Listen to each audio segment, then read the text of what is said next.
disgusting.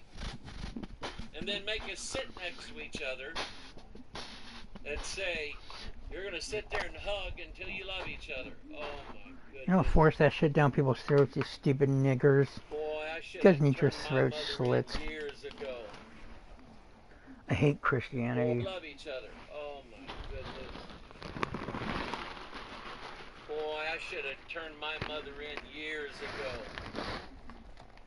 But anyway, that's what made me think of that. The castor oilums, which came forth out of Castor, destroyed them and dwelt in their stead. Now, these giants, remember where they came from. They did not sneak a ride on Noah's Ark. You're an idiot. Christianity is fake.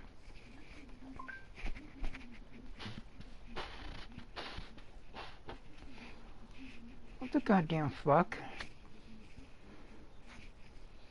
Hold on, you guys. I might have to stop this goddamn again.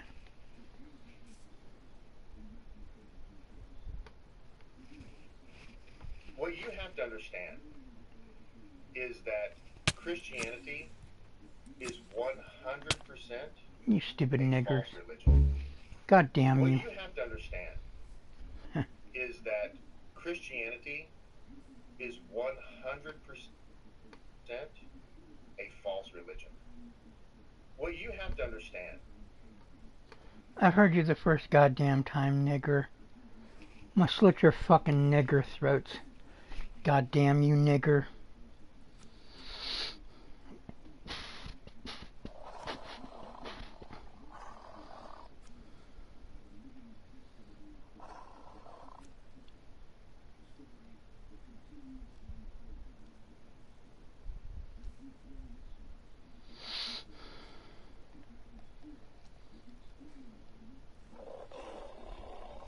You goddamn niggers.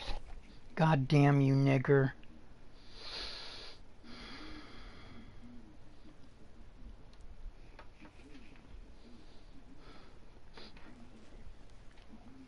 If Christianity turns out not to be real, then You what guys have I gonna- lost? Nothing. Yeah. But if Christianity is real, and I don't put my faith in it, I've lost my entire eternity. If You're a fucking nigger. What a nigger. God damn you motherfuckers. That's a nigger. If it's fake, which it is, you're gonna lose a lot, you dumb nigger. Fucking idiot.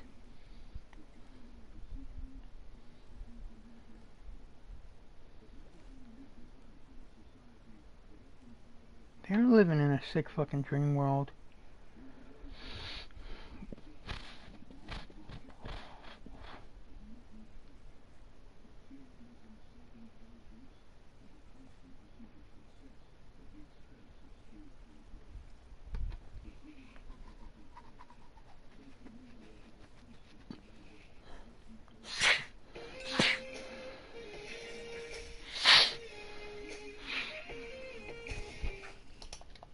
Get the fuck over there, you goddamn nigger. Imagine a scenario in the very near future where artificial intelligence has finally achieved what sci-fi writers have been warning us about for decades. Artificial general intelligence. A technological singularity.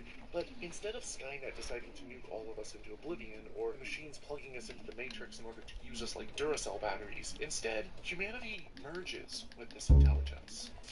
Hold on, you guys. This thing's being a cunt. But imagine that we get lucky, and Oh, hold instead on. of just turning into a God damn you. dystopian scenario, we instead gain access to an unparalleled mental upgrade, which can process information trillions of times faster than our current meat sacks. It's the biggest evolutionary leap since trillions of times faster than our current meat sacks. It's the biggest evolutionary leap since disposable thumbs. Wait, no, since opposable thumbs. Suddenly, every scientific paper ever published, every experiment ever conducted, every natural law we've discovered is all instantly comprehensible. I know Kung Fu. It's like upgrading from a Nokia 3310 to a quantum supercomputer, but for your brain. And unlike most dystopian humanity. All of the squishy human bits, your emotions, your consciousness, that burning desire to boop the adorable snoot of every single doggo that you see. Besides gaining mental superpowers and becoming damn near omniscient, you retain every single little aspect of who you are and what makes you, you. Except for one very significant change. Everyone who plugs into this super intelligent system instantly becomes an atheist. Not because it steals their soul or forces them to renounce God, but because suddenly all those pesky gaps that religious folks love to shove their particular God into get filled faster than Pastor Ted Haggard in a male hooker's car. Are you a gay man? No, actually it's complicated. You know the gaps I'm talking about. The ones creationists inevitably point to when they can't explain something. How did life arise from non-life? God done it. How did the eye evolve? God done it. Why does the universe appear so perfectly fine-tuned? God! You get the idea. But with super intelligent augmentation, these mysteries unravel, because most of them aren't mysteries at all. We may be missing some of the pieces of the puzzle, but all of the other pieces which we do have all create the same picture. And it's not creationism. There's a reason why most people with PhD level knowledge of topics like physics, biochemistry, neuroscience, and biology are not creationists. And as you would tap into this knowledge base of millions of such experts across every field of science, the process of abiogenesis, evolution, and stellar nuclear synthesis would become as obvious as 2 + 2 = 4. But this sudden clarity and subsequent mass deconversion would create an inevitable conundrum for billions of religious observers contemplating mental augmentation. Inevitably, paranoid televangelists and megapastors would begin treating the superintelligent system like Satan's latest software update, because apparently learning too much is still humanity's original sin. We would finally have access to all knowledge and information ever collected, unlocking access to near omniscience, gaining the ability to process vast amounts of information, understanding the intricacies of reality with unparalleled clarity. Every experiment ever conducted, every law of nature, every cognitive bias, self-delusion, and logical fallacy would be laid bare before us, allowing us to see as a species, for the first time, with clarity, every cognitive mistake and mental blunder we've ever made. We would finally have access to undeniable truth. And the traditional religious gatekeepers of truth would undoubtedly dissuade their followers from accessing it, urging them to remain shackled to their Bronze Age fairy tales. In this scenario, the religious opposition to augmented intelligence would create a schism in society. On one side, you've got the augmented crowd, their enhanced intelligence unlocking unparalleled opportunities. They're securing high-paying jobs, solving complex problems, and advancing fields like medicine, creating new vaccines and eliminating diseases. On the other side, the unaugmented, mostly religious fundamentalists, would essentially become the Amish of the future on steroids. Like on a global scale. They would scrape by on whatever low-skill, low-paying jobs they could find, which don't require superhuman intelligence and haven't been replaced by robots. The skill set chasm would be monumental.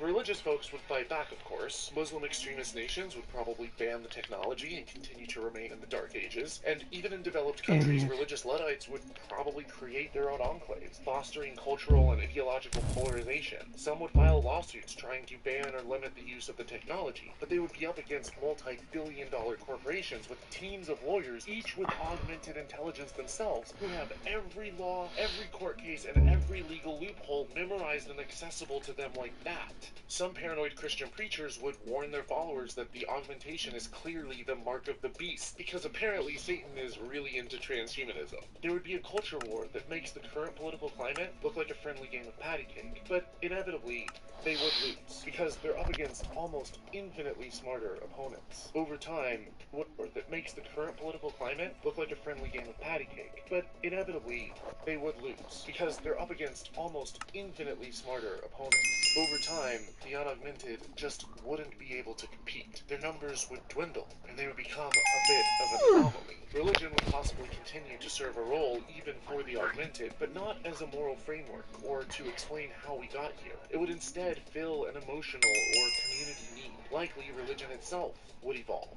But while this scenario may seem hypothetical, this outright rejection of facts, knowledge, and education, this embracing of anti-intellectualism, isn't. And it's why this thought experiment hits so close to home. We're already seeing this pattern I love play Holy out, Kool-Aid. just on a smaller scale. Much For love. the last 9 years of running Holy Kool-Aid, I have watched what happens when you fill these God gaps with actual knowledge. When you show people the pagan origins of Christianity, the historical inaccuracies, internal contradictions, and scientific errors of their holy texts. When you teach people what we already know God about damn it. abiogenesis, evolution by natural selection, the Big Bang, those spiritual experiences which most people don't know how to explain, I've covered extensively, showing natural explanations for things like near-death experiences, sleep paralysis, as well as things that people mistake for ghosts. We don't need the supernatural to account for these things. Even if those were our earliest explanations, they weren't our best. Even the authors of the Bible thought that seizures were caused by demons. And when I first experienced sleep paralysis as a Christian,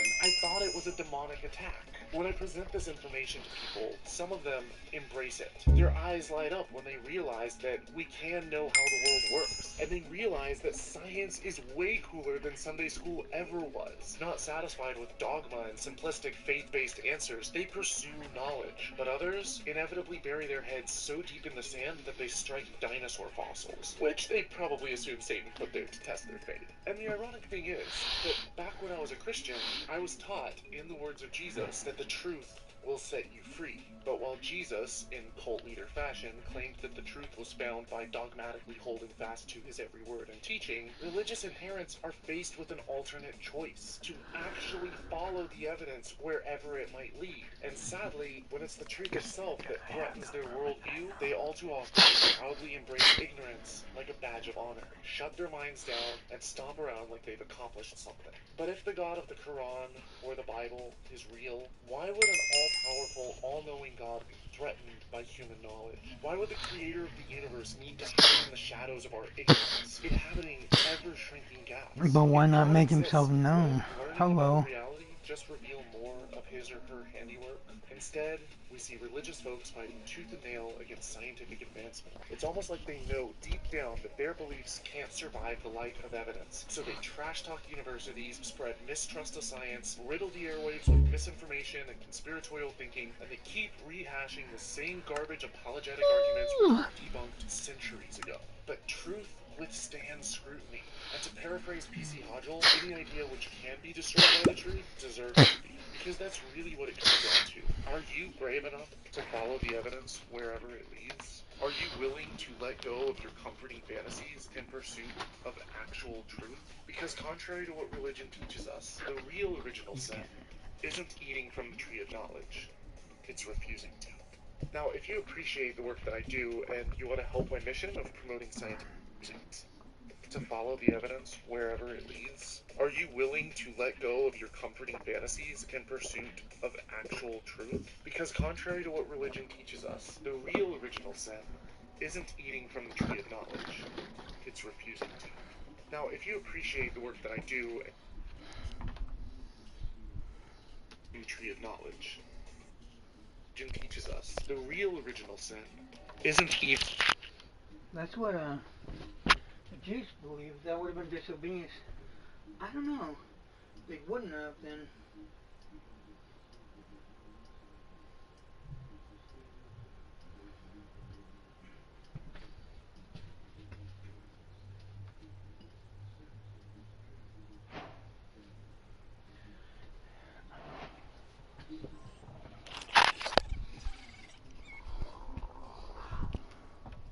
Eating from the tree of knowledge.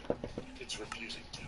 Now, if you appreciate the work that I do and you want to help my mission of promoting scientific skepticism and critical thinking, you can support my work with either a one-time PayPal donation or an ongoing per-video pledge on patreon.com/holykoolaid. Your support helps way more than you think, even if it's just a couple bucks at com/holykoolaid. Your support helps a donation or an ongoing per-video pledge on patreon.com/holykoolaid. Your one-time PayPal donation or an ongoing per-video pledge on patreon.com/holykoolaid. Your support helps way more than you think, even if it's just a couple bucks a video. It helps keep the lights on and the videos are churning out and allows me to continue doing this work. Thank you everyone so much for your ongoing support, and as always, be curious. But don't.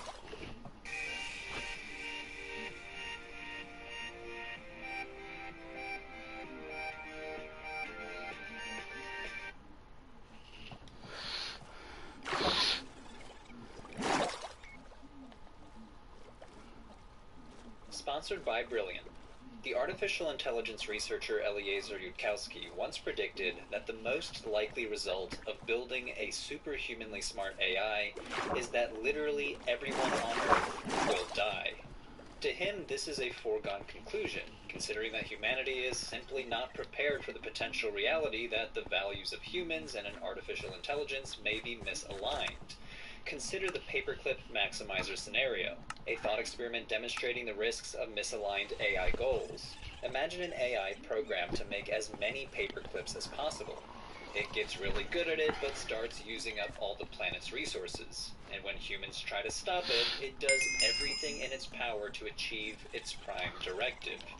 Make more paperclips, even if that means eliminating humanity itself. The thought experiment demonstrates that even a seemingly harmless and simple goal could lead to disaster when pursued by a super-intelligent AI without an understanding of human values. Others agree that switching on artificial general intelligence will trigger the end of humanity, death by paperclip or otherwise. Stephen Hawking said that superhuman artificial intelligence could spell the end of the human race, and Elon Musk says it's humanity's biggest existential threat. So a lot of people are predicting an AI apocalypse, especially as we've witnessed the dramatic growth of AI technology in a matter of months, such as the rise of chatbots like ChatGPT using large language models and AI image generators like Midjourney. But I want to use the word apocalypse more technically. Visions of an AI future often mirror the prophetic visions described in ancient Jewish and Christian apocalyptic texts. The Book of Enoch, some of the parables of Jesus in the Gospels, and the famous Book of Revelation all contain visions of a coming future that are technically more nuanced than the end of the world. And when we compare ancient apocalypticism and contemporary predictions about the future of AI, we start to see that a secular apocalypticism is emerging alongside these new AI tools, with more and more people predicting we're either facing a digital Armageddon or the coming of a new virtual kingdom. Apocalypticism, not doomerism. Here in the 21st century, we often define an apocalypse simply as the end of the world, or at least the end of the world as we know it. We see this in the media genre of post-apocalypticism, which generally involves some sort of extinction-level event. In stories like The Last of Us or Mad Max, the world is destroyed and the remnants of humanity are left to...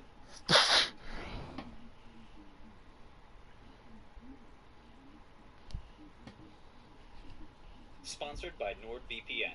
In 1995, the evangelical writers Tim LaHaye and Jerry Jenkins published Left Behind, a novel of the Earth's last days. The book was about the apocalypse, specifically the trials and tribulations of humanity following the rapture, an event when hundreds of millions of Christians suddenly disappear.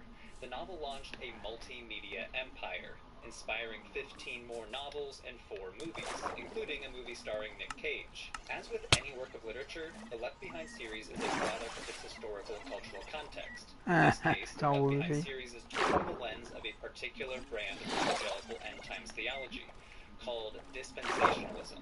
Dispensationalism was popularized in the 19th century by the preacher John Nelson Darby. Darby stressed the idea of a pre-tribulation rapture, the idea that God will remove Christians from earth to spare them from a 7-year period of tribulation before Jesus Christ's triumphant second coming. Throughout the 20th century, this idea exploded in popularity among American evangelicals, thanks in part to the Scofield Reference Bible, a popular study Bible that taught this theology. A major theme in this form of speculation about the end times is a satanic supervillain called the Antichrist. Spoilers ahead for those of you who have not read the books, but in the Left Behind novels, the Antichrist is a Romanian politician named Nicolae Carpathia, who aims to restore world order through the power of the United Nations.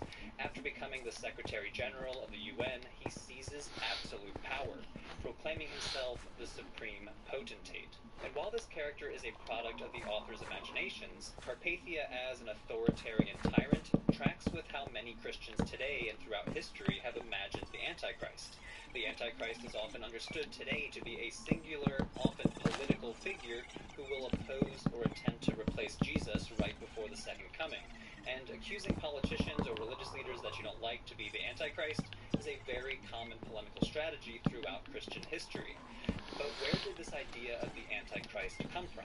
If the historical and intellectual context of the Left Behind books is 19th and 20th century Protestant dispensationalist theology, what is the original context of the Antichrist in Christian scripture? The Greek Oh, term you that fucking Antichrist idiots. comes from is Antichristos. This breaks down into two terms. God Anti, damn which can you. be opposing, over against, or in Fucking place of, bitch. and Christos, meaning Ah, which you is one or motherfucker. Messiah. The etymology of Antichrist leads to two distinct but interrelated ways of imagining the figure of the Antichrist, as one who opposes Christ or as one who replaces Christ. The actual term Antichrist only dates with two brief appearances in the New Testament, and it does not match the modern conception of a satanic supervillain. The term Antichrist is used only 5 times, and only in 2 related books, the epistles of 1 John and 2 John. 4 out of 5 mentions of the Antichrist occur in 1 John, so let's start there. 1 John is a letter written by an anonymous person claiming to represent the people who have witnessed Jesus with their own eyes, often borrowing heavily from language found in the Gospel of John. The writer is especially concerned with producing in-groups and out-groups, aiming to build up boundaries between those who obey Jesus and his commandments and those who do not. The first 2 mentions of an Antichrist appear together as evidence that the end times are near. The writer says, "Children, it is the last hour. As you have heard that Antichrist is coming, so now many Antichrists have come. From this we know that it is the last hour." The use of the singular noun Antichrist here is confusing to say the least. The author does not use the definite article in the original Greek, which the NRSV tries to reflect with translating the word simply as Antichrist with the lowercase a, instead of the Antichrist with the definite article and capital A. It's possible that the author had in mind some sort of end-of-the-world figure, but scholars are skeptical. First of all, because the author appears to have in mind not a mythic figure, but a category or type God, of person that he don't calls do this shit to me, Antichrist. motherfucker. This is especially evident because he immediately says there are many Antichrists, using the plural.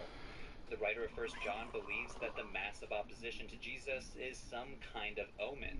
Antichrists are regular humans. More information. I mean, Isaiah, with a prophetic career of 80 years, preached more than 66 chapters. So we're going to get the fill-in. So a person who is wicked, who has sinned, did not repent during his life, those sins can be atoned for after the person dies. The length of that period in Jewish tradition is up to 11 months. For a person who is, now, what is it like there? It is described often as someone seeing their lives and what they could have done with their lives. Sort of seeing a film of their life and what the potential was, and that juxtaposed against what they actually did. The pain, the intense pain and anguish of realizing what you could have done and did not do, that itself covers the person of Neshama of their sin, so they can be in Olam Haba, so they can be in the world to come. It is described as a fire also. In fact, but again, this is like teaching Mozart to Haba, so they can be in the world to come. It is described as a fire also. In fact, but again, this is like teaching Mozart to a fetus. So when the Talmud describes fire, it does not mean fire like you have a fire like you're lighting a stovetop. It means something else, and I don't know what it means, but the Talmud does say that fire in this world is echod nishishim shal gehenim, is only 1/60th of the fire of hell. I don't know what that means. It does not mean fire, but it obviously isn't a great thing. A person should surely repent.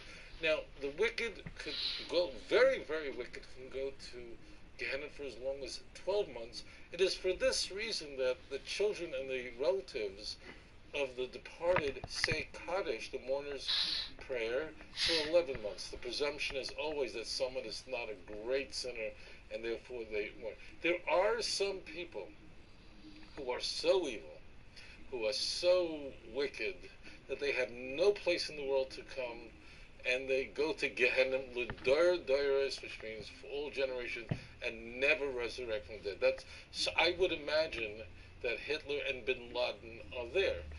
We, generally speaking, Jews do not We don't talk about that because it's just arrogant to us to say, like, Judaism exposed.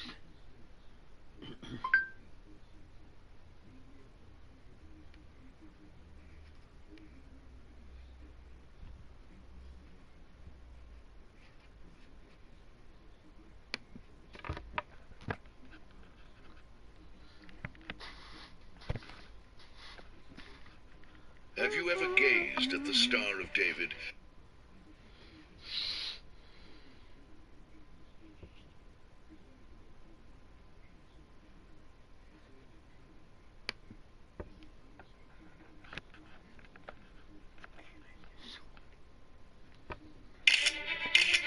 Crimes of child sex. Yeah.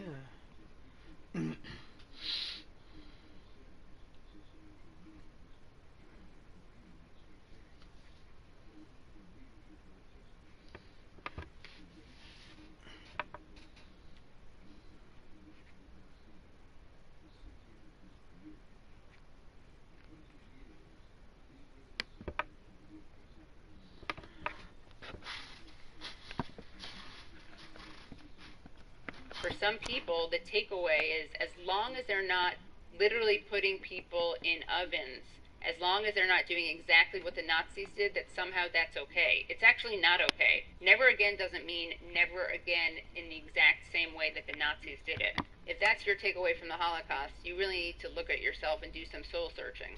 I'm Jewish. I lost members of my family during the Holocaust, and the truth is, Israel does not represent me. Israel does not make me safer. In fact, it puts me and all Jews in greater danger, because as Israel commits these crimes against humanity and live streams them, and in some cases gleefully live streams them, we've seen soldiers doing this, Israel doing that and saying it's in the name of Jews, that will create anti-Semitism.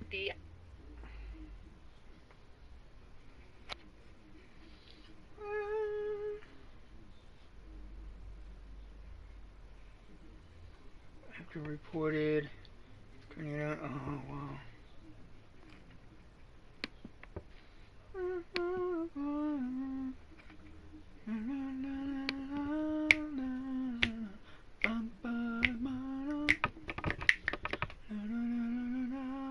I say this as a Holocaust survivor, that the genocide in Gaza is not happening in my name and in our name. The way that the Israeli government is using the memory of the Holocaust in order to justify what they are doing to the Gazans is a complete insult to the memory of the Holocaust. Oh wow.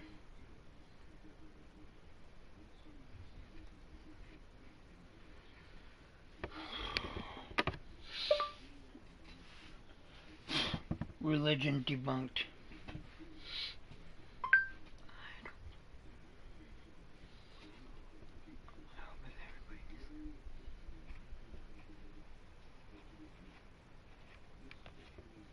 I love this dude.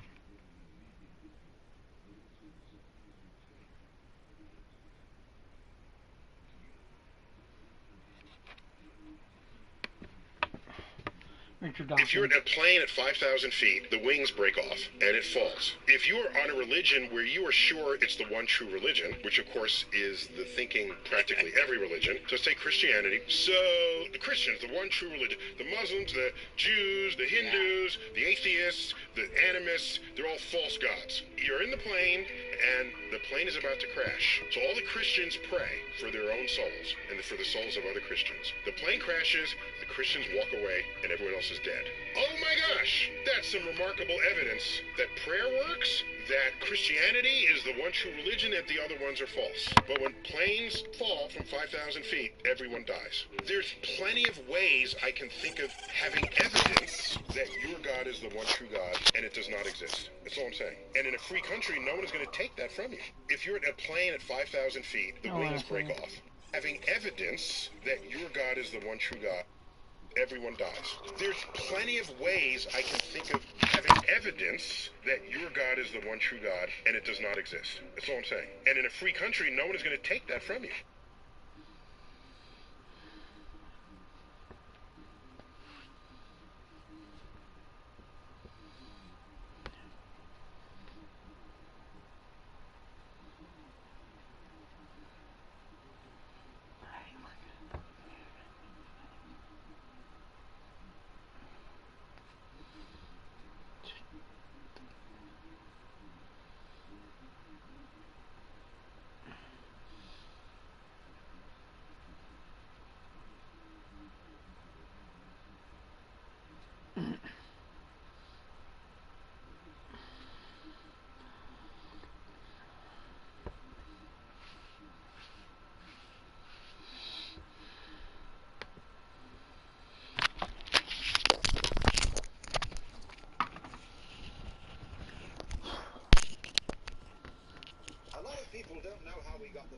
all. We Westerners got the Bible thanks to the Catholic Church. And they took over the books of the Old Testament, which even by the time of Christ had not been finally decided upon by the Jews. The Jews did not close the canon of the Old Testament until the year 100 AD, or thereabouts, at the Synod of Jamnia. And then they finally decided which were the canonical books of the Hebrew Scriptures, and embodied them in the Masoretic text, the earliest copy of which dates from the 10th century, early in the 10th century Sick of this shit. AD. The books to be included in the New Testament were not finally decided upon until the year 382 AD again, at the Synod of Rome under Pope Damasus. So it was the Church, the Catholic Church, that promulgated the Bible and said, we are giving you these scriptures on our authority and by the authority of the informal tradition that has existed among us from the beginning, inspired by the Holy Spirit. So you receive historically the Bible from the Church's say-so. And the Catholic Church insists, therefore, that the Church, collectively, speaking under the presumed guidance of the Holy Spirit, has the authority to interpret the Bible. And you can take that or leave it. Hindus believe that the Vedas are divinely revealed and inspired with just as much fervor as any Christian or any Jew. Muslims believe that the Quran is divinely inspired. And some Buddhists believe that their sutras are also of divine, or rather a Buddhic origin. The Japanese believe that the ancient texts of Shinto are likewise of divine origin. And who is to be judged? So if the Church says the Bible is true, it finally comes down to you. Are you going to believe the Church or aren't you? So really, I won't deny anybody's right to hold these opinions. You may indeed believe that the Bible is literally true and that it was actually dictated by God to Moses and the prophets and the apostles. That may be your opinion, and you are at liberty to hold it. I don't agree with you. I do believe, on the other hand, that there is a sense in which the Bible is divinely inspired. But since inspiration always comes through a human vehicle, it is liable to be distorted by that vehicle. In other words, I'm talking to you through a sound system, and it's the only one now available. Now, if there's something wrong with this sound system, whatever truths I might utter to you will be distorted. My voice will be distorted. And you might mistake the meaning of what I said. Now, so therefore, everybody who receives divine inspiration, and I'm using that in a very loose way, hold on, you guys. but Like, anybody comment, who subscribe. receives it will express Peace out. it within the limits of hold on what a second. language he knows. Hold on a second. And by language here, I don't only mean English, Latin, Greek, Hebrew, or Sanskrit. I mean language in the sense of what sort of terms are available to you. What kind of religion were you brought up with? In my opinion, is that Jesus of Nazareth was a human being, like Buddha, like Sri Ramakrishna, like Ramana Maharshi, etc., who early in life had a colossal experience of what we call cosmic consciousness. Now, you don't have to be any particular kind of religion to get this experience. It can hit anyone, anytime, like falling in love, in greater or lesser degree. But it's found all over the world. And when it hits you, you know it. Sometimes it comes after long practice of meditations and spiritual discipline. Sometimes it comes for no reason that anybody can determine. We say it's the grace of God.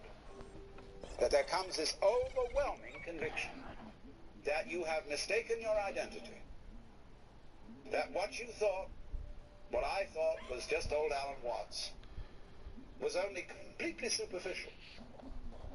So you can very well understand how people to whom this happens feel genuinely inspired, because very often there goes along with it an extremely warm feeling, because you see the divine in everybody else's eyes.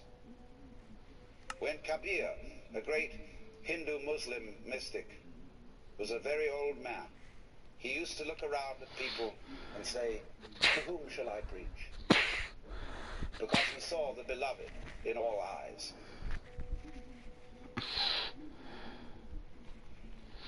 The traditions of Asia, Hindu, Buddhist, Taoist, and so forth, are full of miraculous stories. And we take them in our stride. We don't think that there are any sign of anything in particular except psychic power. You guys do nothing. And I'm really a little scared of the growing interest in psychic power, because that's what I call psychotechnics. And we've made such a mess of things with ordinary techniques that heaven only knows what we might do if we got hold of psychotechnics and started raising people from the dead and prolonging life insufferably. I mean, the whole answer to the story of miracles is simply imagine that you're God. Now what happened? The apostles didn't quite get the point. Take me home. They were awed by the miracles of Jesus. I don't remember. They worshipped him as people do worship gurus. And it's, you know, to what lengths that can go if you've been around Guru land. And so the Christians said, okay, Jesus of Nazareth was the Son of God, but let it stop right there. Nobody else. So what happened was that Jesus was pedestalized. You stupid niggers, I'm gonna kill you. He was put in a position that God was damn you. safely upstairs. God damn you. So that his troublesome experience of cosmic consciousness would not come and cause other people to be a nuisance. And those who have had the